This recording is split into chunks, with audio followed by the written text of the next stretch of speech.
Inden den her video starter, så skal jeg selvfølgelig lige sige, at den her video, den er udelukkende kun lavet til dig, som er en slacker. Men jag kan inte vara i samma rum som dig utan att jag tappar an. Den er ikke til dig, der vil have gode karakterer. Det her, det handler om at komme igennem det. Jeg vil forklare step til step, hvordan du kommer igennem folkeskolen hurtigt, nemt, uden rigtig at lave noget. Men allerførst, så vil jeg tage udgangspunkt i mine karakterer og hvordan jeg kom igennem folkeskolen. Den folkeskole, jeg gik på fra 7. til 9. klasse. Jeg har lige hørt i dag, at der var en af mine gamle lærere, der har snadet med en 7. klasse og er blevet fyret. Det har jeg lige hørt i dag. Det siger vel bare lidt om, hvilken folkeskole det var, jeg gik på. Nogle af lærerne, de hadede mig som pesten. Nogle af lærerne, de kunne faktisk godt lide mig. Hvorfor havde de mig som pesten? Det var nok fordi, at jeg er en ballademager. Jeg var en ballademager. Jeg kommer fra København, Sjælland, og jeg går på skole i Jylland fra 7. til 9. klasse. Derfor så er jeg jo ham der københavneren. Lige da jeg var startet, sådan, hvem er det der? Om det bare ham københavneren. Det var bare, hvad jeg var. Jeg var bare ham københavneren. Jeg tror, at jeg havde gået på skolen i et par uger, og så vælger jeg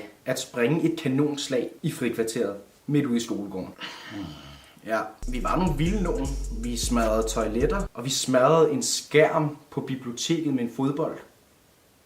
Ja, selvfølgelig var det altid mig, der var skurken, fordi jeg var ham fra København. Så nogle af lærerne havde mig som pesten. Jeg har min telefon med i dag, og jeg har mine karakterer fra 9. klasse lige foran mig. Det her, det er kun mine standpunktskarakterer, og ikke mine eksamenskarakterer. Som sagt, så var der nogle lærere, der godt kunne lide mig. Nu jeg kigger på det, så kan jeg egentlig godt se, det kan det egentlig godt være, der ikke rigtig var nogen, der kunne lide mig. Lad os starte med den første karakter. Biologi 00. Okay, jeg fulgte sgu ikke særlig meget med i biologi. Det var et eller andet med kroppen og et eller andet med seksuel undervisning og... Jeg tror, at man får børn ved at stikke dilleren ind i numsen. Jeg gad ikke. Jeg gad sgu ikke tage mig sammen i det fag. Men det her, det er kun standpunktskaraktererne. Dansk. Jeg er strålende til dansk. Jeg er yderst velformulerende, når jeg snakker. Jeg kan stort set alle danske ord. Jeg kan stave til stort set alle danske ord. Hør karaktererne. Læsning. 00. Er jeg fucking ordblind, eller hvad? Kan jeg ikke læse dansk? Altså, man skal jo fandme nærmest være mongol for at få 00 i fucking dansk læsning. I dansk retskrivning, der får jeg 4. Det var ikke sikkert, fordi jeg havde en grim håndskrift. Det ved jeg ikke. Jeg kan stave til alle ord. Skriftlig fremstilling. 02. Dansk mundtligt. Er vi nok, jeg godt kan snakke dansk? 00. Jeg gider ikke engang gå dybt med det der. Engelsk. Jeg har snakket engelsk, siden jeg var 7 år gammel. Flydende. Skriftlig engelsk. 00. Mundtlig engelsk.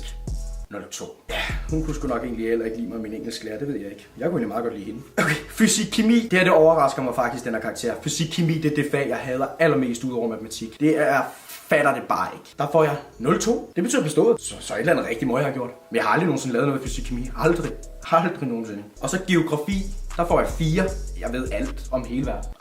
Ej, det er egentlig okay karakter. Måske kunne den godt have listet sig op på et 20-tal. Men jeg får 4. Historie. Min historielærer, han havde mig eddermame som pesten. Han sagde til min bedste ven, du skal ikke være sammen med ham der. Altså, hvad er det for noget at sige til børn, altså? Men der får jeg faktisk overraskende nok 02. Det betyder bestået. Og idræt, der får jeg 4. Og det er den simple årsag, at jeg blev opereret og ikke kunne mærke mit højre ben. Men det var de jo ligeglade med. Jeg får 4. Fuck mig svagt. Så kommer vi til matematik. Mit absolut hadefag. Jeg tror godt, min lærer kunne lide mig, fordi prøv at høre de her karakterer. Uden hjælpemidler. 4. Ej, det var sgu også fordi jeg snød. Ja, jeg fik i hvert fald 4. En karakter. Med hjælpemidler. 4. Og mundtligt 02. Og mundtligt 02, det er faktisk rigtig godt, fordi jeg sagde aldrig noget i de fucking matematiktimer. Jeg hadede det fag. Det var mine standpunktskarakterer. Hold kæft, det var egentlig ringe. Ja, vist. Men standpunktskarakterer, de betyder ikke en skid. Det er dine eksamenskarakterer, der betyder noget. Og nu vil jeg fortælle mine eksamenskarakterer. Dansk mundtligt, der får jeg 10. Engelsk mundtligt, 10. Den der tværfaglige, om det er geografi, fysik, kemi og et eller andet slået sammen. Det gad jeg ikke. Jeg gad virkelig fucking ikke det der. Jeg kunne ikke finde ud af det. Jeg dukker op i en Pornhub-trøje, kan jeg huske. Jeg dukker fandme op i en Pornhub-trøje. Jeg kommer ind, og jeg siger til dem, jeg kan ikke finde ud af det her. Og de siger, du bliver nødt til at være her, ellers så bliver vi jo nødt til at give dig -3. Så siger jeg er dukket op, jeg skal selvfølgelig have 00. Så jeg siger, men vi ved ikke, hvad vi skal gøre med dig. Så er der så en lærer, som der så giver mig en masse ting og en sådan opgave. Og så siger du skal bare samle det her. Og så kigger jeg bare ned på det, og jeg giver op med det samme. Så siger nej, kan jeg ikke. Jeg tror, det ender med, at jeg går ud, og jeg kan ikke helt huske det. Men jeg får 00, og det er jo klart, jeg lavede ikke noget. Altså, jeg lavede seriøst ikke noget, jeg dukkede bare op. Og så i idræt, der fik jeg 02 til eksamen. Det var en eller anden dans, vi skulle lave, og det var ringe udført. Altså, jeg er handicappet, jeg kan ikke mærke mit højre ben. Og så havde jeg ikke regnet med, at jeg skulle stå og lave baglæns salto og flakker, der får 0,2. Og så den karakter, som jeg har surmulet over i alle de år, det er historie. Ham her læreren, jeg har i historie, han hader mig som pest. Jeg dukker op, og jeg laver ikke sjov. Jeg har siddet i hvert fald 2 eller 3 uger og skrevet på den opgave. Og det er det bedste og det eneste, jeg nogensinde har lagt tid og kræfter i. Det er klart 12-tal. Nu er det ikke fordi, jeg vil spille held eller noget, men min far, han er fucking klog. Han ved alt om alt. Han sagde, det der, det er minimum et 10-tal. Jeg dukker op, jeg leverer, og det er prangende. Altså, min præstation, den spiller max. Så går jeg så ud for døren, og jeg har en fucking god fornemmelse. Jeg regner simpelthen med et 12-tal eller et 10-tal. Og det er den sidste eksamen, jeg har det her. Så jeg regner med, at nu går jeg fandme på sommerferie med et 10 eller 12-tal i tasken. Så kommer de ind, det er lort. 0-0. Jeg fik 0-0 i tværfagligt, fordi jeg ikke sagde noget eller gjorde noget. Der går jeg op og leverer en pragtpræstation og får 0-0. Men Mathias, der sidder over en sensor, der bedømmer karakteren. Ja, men sjovt nok, så historielæreren og sensoren, de var venner. Jeg har surmulet over det der lige siden. Men det er jo slet ikke dårlige karakterer, hvis du lægger det hele sammen, taget betragtning af, at jeg ikke har lavet lektier siden 6. eller 7. klasse. Jeg har ikke lavet lektier i 3 eller 4 år på det her tidspunkt. Er det så ikke gode karakterer? Det vil jeg mene. Jeg har hjerne. Jeg har ikke en stor hjerne. Altså, jeg ved ikke så meget, som en anden ved. Jeg har fulgt ikke med i 3 eller 4 år. Jeg har lavet ikke lektier i 3 eller 4 år. Stile? Matematikafleveringer? Ingenting. Ingenting. Jeg lavede aldrig noget herhjemme. Aldrig. Hvad brugte du så 8 timer på op i skolen? Jeg havde en fucking skærm med, som jeg kunne sidde og dyrke Netflix på, og sidde og spille PlayStation på, og alt muligt fucking shit. Jeg levede livet i 9. klasse. Jeg havde det fucking fedt. Og lærerne, de havde givet op på mig sådan, hvordan fik du egentlig 10 og 12 og... Det skal jeg fortælle dig. Snyd.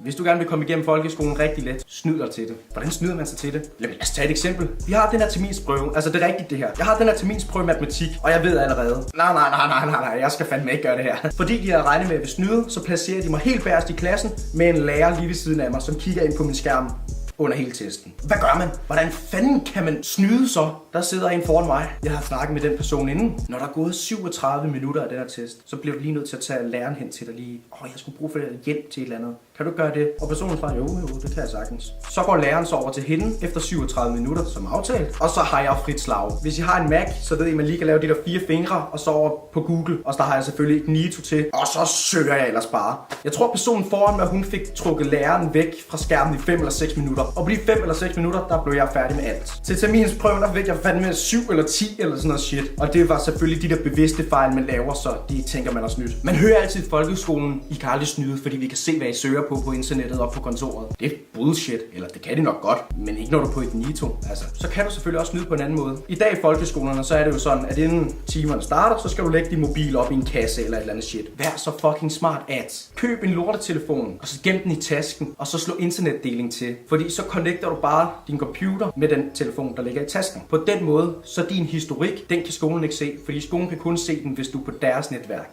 Smart!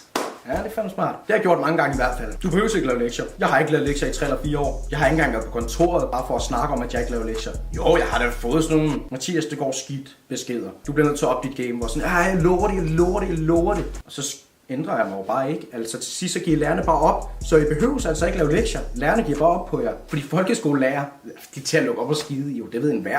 Så lektier, det behøver du egentlig ikke lave. Men de lærer til gengæld, de skal tro det bedste om dig. Så slik dem i røven. Giv dem det sygeste rimjob nogensinde. Der skal ikke være nogen kerner eller nogen brune rester i røven hos lærerne, når du går ud af 9. klasse. Giv dem æbler hver dag. Snak med dem. Vær sød mod dem. Vis dig fra din bedste side. For ellers så ender du som mig. Ham der københavneren. Det gider du igen så. Det lover jeg. Så vær sød mod din lærer. Vis dig fra din bedste side. Men når de ikke kigger, så kan du lave, hvad du vil. Bare lad være med at springe kanonslag i skolegården, ligesom jeg gjorde. Det var dumt. Men Mathias, jeg kan virkelig bare ikke lide at gå i skole. Hallo, prøv at høre. Bare tag dig over. Det er 8 timer om dagen. Hvad fanden skulle du ellers lave? Ligge derhjemme og klø røv, eller hvad? Bare mød op. Lad være med at få fravær, fordi så kan du blive smidt ud af skolen, og det gider vi jo ikke risikere. Bare duk op og lav alt andet. Spil computer, spil i timen, gør hvad du vil. Bare mød op. Med mindre, at du er rigtig god til, nu kan jeg ikke lide at bruge det her ord, men manipulere, snyde de lærer. Der skal selvfølgelig være lidt hjerne indblandet. Man kommer med en undskyldning, som man bare ikke kan sige nej til. Prøv at høre, lærer, det er fordi, at jeg blev opereret her for 6 måneder siden, og nu er jeg begyndt at kunne mærke symptomer på, at det gør ondt igen, og jeg kan virkelig bare ikke rejse mig fra sengen, og Mathias, det lyder simpelthen og du behøver ikke komme i skole, tal den tid du vil. Altså bare fyr sådan noget pis af. Skal du ligge derhjemme og spille pik endnu? Find på gode undskyldninger, hvis du så endelig skal pirke. Men det vil jeg selvfølgelig ikke sige, du skal. Det er dumt at pirke. Fordi hvis du pirker, så begynder lærerne at tro, at du er en slacker. Det skal de jo endelig ikke tro. Men nej, jeg har syg eksamensskræk, og jeg gider bare ikke lave noget til eksamen. Har du ikke en god kammerat eller to, har du en god veninde. Helst find dig en god veninde. Hun kan nemlig lave din eksamen. Ja, så kan kysse lidt med hende, sige nogle søde ting til hende, så laver hun dine ting. Hvis så, at du bliver busted i ikke at have dine ting i orden. Mathias, hvorfor har du ikke lavet de lektier? Du skal være fucking klar, du skal have lidt hjerne, du skal bare tænke dig om hurtigt. Eller have planlagt på forhånd, hvad du vil sige til hende eller til ham, når de spørger dig. Shit mand, det er fordi min lillebror, han har min taske med i skole i dag. Men kom med nogle forklaringer, der giver mening. Ikke min hund har spist min opgave, eller det er fordi min blyant knækkede. Vi arbejdede rigtig meget på computeren. Og en ting, jeg var så god til, det var at sige, min computer, den var sgu gået i stykker. Og den er lige fået skiftet skærm, og jeg har lige fået den her i går aftes. Og der blev klokken 12:30, da jeg kom hjem, og jeg kunne simpelthen bare ikke nå at skrive en opgave, inden jeg gik i seng. Så siger læreren måske, det tror jeg simpelthen ikke på, men der har du gjort dit forarbejde. Der har du nemlig lavet en fake kvittering fra et eller andet selskab, som der reparerer mobiltelefoner eller computer eller så videre, ikke? Det er så fucking easy at komme igennem folkeskolen. Men når du kommer ud i det virkelige liv, når du begynder at fylde 18 år, så savner du fandme folkeskolen. Hvis jeg kunne gå tilbage til folkeskolen nu, så har jeg fandme gjort det. Jeg betyder, at jeg ikke fulgt med. Så jeg vil selvfølgelig sige, at du skal følge med i undervisningen og lave dine ting. Men der sidder jo så mange slækker derude, der bare ikke kan overskue det og magte det, og det kan være, at de har nogle problemer derhjemme og whatever. Nu har jeg i hvert fald nogle tips og tricks til hvordan at I kan klare folkeskolen. Hvis du godt kunne lide nogle af de her tips og tricks, så skynd dig ned og smid et like, så kan det være, at jeg laver en sådan klarer du gymnasiet. Ej, den kommer jeg sgu nok ikke til at lave, fordi jeg gik kun på gymnasiet i 7 dage.